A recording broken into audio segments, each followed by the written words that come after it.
by my new roommate, Ricky. Those of you who have been around the internet for long enough know Tor is a browser engine used to help you access the dark web, to which we frequently did. For a barely 20-year-old dude experiencing his first moments of living away from home, being handed a way to access nearly whatever I wanted just from the press of a few keys felt like being handed absolute freedom. Well, we mostly just used it for accessing pirated games and films, or maybe visiting a band website. There were times I found myself on the more twisted side of it all. I've honestly seen some pretty messed up stuff that I really didn't want or need to see, other than to satisfy my morbid curiosity of it. Would be possible to even reach those places. While I mostly regret these deeper dives into the dark web, one such dive might have very well saved my life. It was about 2 a.m. on a Friday during the end of my third year of college, and Ricky had been spending the night at a cousin's house. Leaving me to myself, I had been scrolling through the web, going through various shady movie sites and running games I didn't technically own, when I got a strange pop-up ad. One-time auction, limited items, one of a kind. Get now or never again. Don't miss out on these items. It read in a flashing red and green Comic Sans font. Now, I've gone to a few of these dark web auctions, even participated in a few of impulse bidding on things that triggered something in my dumb college dude brain. This ranged from things like overly engraved gold handguns you would see Tony Montana strapping, to pounds of the finest weed grown in the purest soils of Jamaica, just to give me that little adrenaline rush of, dude, what if I actually get it? Granted, I only ever bid 10, maybe 20 bucks tops, knowing actually winning any of it would probably land me behind bars. I wasn't exactly the sharpest tool in the shed, and would have been busted within minutes of receiving the package. This one would be different, however. I decided I'd check out the auction and check the link before browsing through the bids. At first, it wasn't anything serious, mostly firearms and drugs, typical black web catalog. As I moved down the list, the items got more extreme, much more extreme. The list started with simple low-caliber handguns you could get at Walmart in some states, but quickly changed to sniper rifles and LMGs fit for military elites, till it was eventually being offered small nuclear explosives claiming to have enough power to level small towns to ash and brimstone. Super strong pot and funny mushrooms quickly turned to advertisements for pounds of Colombian cocaine, to 10-pound boxes of fentanyl pills. Shadiest of all were what I assume are experimental drugs. Black and yellow sludge-like substances held in test tubes that didn't even have real names. Just things like XT parenthesis 1 / and B8 plus star RVV1 //. Judging by the descriptions, these things fry your brain considering the people selling it explain the effects mostly through incoherency. Barely understandable sentences implying they've been indulging on their own supply. I remember one going along the lines of, fun green bubbles, when super cool if eaten you it's like green bubble, blue green bubbles, they fly up, eat up, fly down with the green bubbles. I might be paraphrasing on that, but trust me, it wouldn't have made any sense than if I did get it spot on. Eventually I reached what I took to be the Hitman and Murderer catalog. Poison brews of resin and cyanide, claiming to have 0 scent or taste, soundproof sneakers, weapon silencers, fake aliases, passports. People were even selling codes that were apparently instructions on how to get to areas in your location where bodies are most often hidden, and never found. There were other codes that were labeled as how-to instructional tapes made by professionals on how to get away with various types of murder to even murders.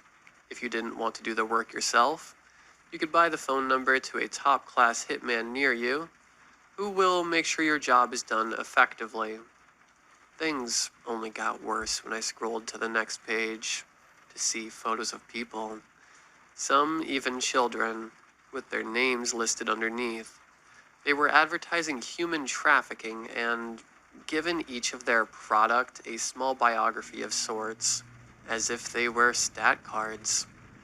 It listed everything from address to allergies, strengths, weaknesses, even down to the daily routine. Now, I've seen these kinds of black room type things and was well aware of how sick people can be on the dark web, but seeing it never got any less unsettling, especially reading some of the things these bidders wanted to do with the product once they got their hands on them. This unsettlement quickly turned to unimaginable, agonizing fear as I scrolled down to see my own portrait, one taken on my first day of college. I began to panic as I read off my card. Whoever these people were, they knew my name, age, race, height, weight, even down to my small birthmark behind my ear. Not only that, but they seemed to have known my whole life history from birth. My panic only grew wider as I saw there were already 4 bidders, the highest of which bidding almost 15 grand. The sickest part was these bidders left comments, things like, "He'd fit well with my collection. I can't wait to have his body. I wish to taste his skin," along with a slew of horrible, deranged stuff they wanted to do with me that I really don't want to repeat. I fell back and began to hyperventilate. It felt like my heart was going to give out and my brain was going to explode thinking of all the horrible things that may happen to me at the hands of these sick, twisted people who looked to take ownership of my life. Most of the rest of the night was a blur. I remember bidding 20K off the bat to top the list, then periodically bidding I think another 3, what felt like 30 minutes till I reached almost 40K. After that, I must have blacked out because the next thing I remember was waking up curled into a ball under my desk in a puddle of cold sweat. It was still dark out, so the flashing lights coming from my monitor were all too noticeable. I could feel myself shaking in fear as I slowly crawled out from under the desk before slowly looking at my screen and seeing in large, red Comic Sans, "Congratulations, you win. Please list where you'd like to send your prize. We will send an agent to deliver your package." I felt an overwhelming amount of relief wash over my body seeing I had just bought myself. Sure, I ended up putting myself in near debt before I've even finished school, but I'm alive and free. Knowing those vile fucks wouldn't be able to live out their fantasies was enough for me to forget about any possible money problems. I think I even started laughing like a madman for a second as I entered, "Leave them be. I bought them their freedom so they don't suffer," hoping that'd be enough explanation, and thankfully, it was, as I was answered rather quickly with another message. "Understood. Your product will be removed from all auctions and marked as sold. Thank you for your purchase, Evan." Reading that caused me to nearly collapse as if all the stress and tension built up drained from my body, only to quickly return as I reread the message. They know I just bid on myself. They were still watching. The next couple months were a living hell of paranoia and anxiety.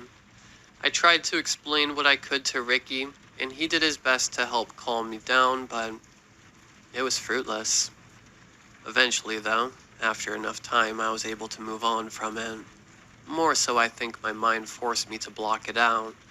But it's all come back now thanks to an email I had just received from Ricky almost 8 years after that night. "Please help. I don't have the money to go up against the highest bidder." I responded as quickly as possible, asking for him to send me his PayPal or something. That was 2 days ago. I haven't gotten a response. I think he lost the auction.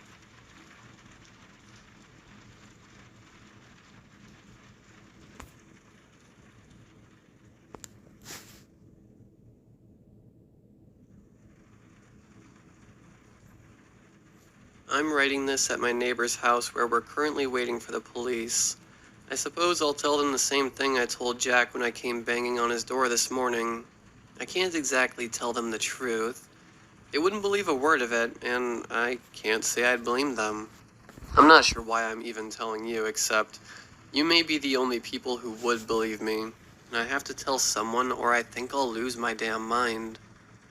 For context, my house sits on a good amount of land that sits next to a large open field to the left of it.